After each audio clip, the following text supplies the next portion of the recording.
TDP Janasena మధ్య తగాదాలు సృష్టించాలని వైసీపీ కుట్ర పన్నుతోందని టీడీపీ నేత అచ్చెన్నాయుడు అన్నారు. ఈ నెల 17న చిలకలూరిపేటలో భారీ బహిరంగ సభ నిర్వహిస్తున్నట్లు ఆయన తెలిపారు.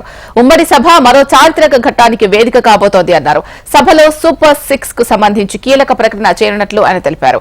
ఈ సభకు నిబంధనల ప్రకారం ఆర్టీసీ బస్సులు ఇవ్వాలని కోరారు. లేకుంటే తాము అధికారంలోకి వచ్చిన తర్వాత ఆర్టీసీ అధికారులపై చర్యలు తీసుకుంటామన్నారు.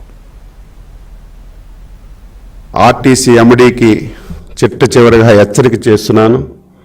ఈరోజే లెటర్ పెడతాం రెండు పార్టీలు. రేపు 17వ తారీఖు జరుగుతున్నటువంటి సభకి బస్సులు మీరు ఇవ్వాలి. ఇవ్వకపోతే మాత్రం ఈరోజు ఎవరైతే ఎండీగా ఉన్నారో, ఎవరైతే మీరు ఆఫీసర్స్గా ఉన్నారో, రేపు అధికారంలోకి వచ్చిన తర్వాత మీకు తగిన మూల్యం చెల్లించుకోవాల్సిన పరిస్థితి వస్తుంది. దారుణాతి దారుణం.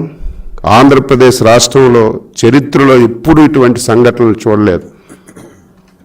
ఏ రాజకీయ పార్టీ అయినా సభ పెట్టుకుంటే మీ నిబంధనల ప్రకారం మేము డబ్బులు కడితే బస్సులు ఇచ్చారు, చాలామంది ఇచ్చారు. కానీ ఫస్ట్ టైం మీరు ఒక పార్టీ గురించి పనిచేస్తున్నారు.